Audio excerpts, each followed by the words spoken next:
Good morning, everyone. Joe here with Sports Grid. It's time for a cup of Joe. Monday Night Football. Let's talk the Cleveland Browns are taking on the Denver Broncos. Now, the Denver Broncos are 6.5-point favorite here at home. Low total of 41.5.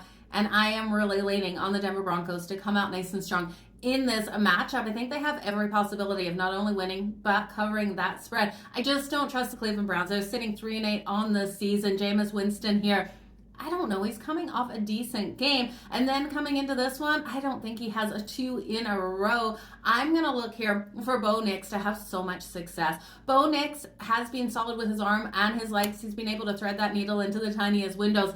Bo Nix over 220.5 passing yards is -110. Bo Nix over 21.5 rushing yards is -110. And Bo Nix for the anytime touchdown is coming in at +310. I'm going to play all of those. If you parlay them together, it's +871. You know I'm going to put a sprinkle on it if I'm talking about it. Now, I do think Bo Nix is going to have success getting that ball to Courtland Sutton.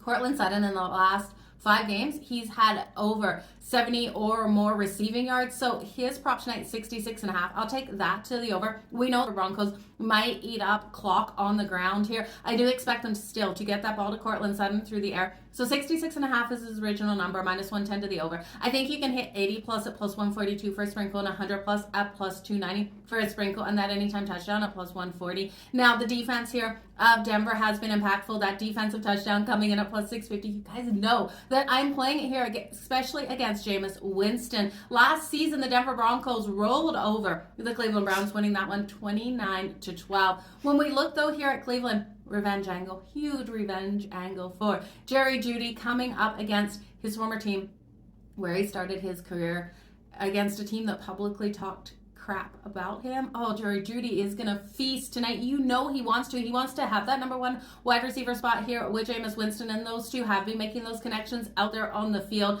So I'm looking at his props tonight. I think you can ult it. So his anytime touchdown at +240, I'm going to hit on. His receiving prop, 59.5. That's coming in at -110. Now, the Denver Broncos do allow 199.5 passing yards on average per game. They are holding teams to 16.8 points per game, so they've been really sound at that. They're only allowing 96.2 rushing, so I do think the way that Jameis Winston is going to be able to get this ball moving is to get it going through the air to Jerry Jeudy. So Jerry Jeudy you can take for 70 plus receiving yards at +134. You could also take the ult at 80 plus at +190, 100 plus at +350. I'm going to put a third of a unit on all 3 of those. I could see this being that revenge angle that pushes the Cleveland Browns to get the win, and that's the case, then I still think the Denver Broncos go over that team total of 23.5. But I'm not going to be shocked if Denver comes out, steamrolls, and covers the spread. So that is where I'm going with all of my bets. If you want my best bets in this one, do check out the Sports Grid app for the MADDEN Quickie. You guys, all the best in all of your bets. Cheers.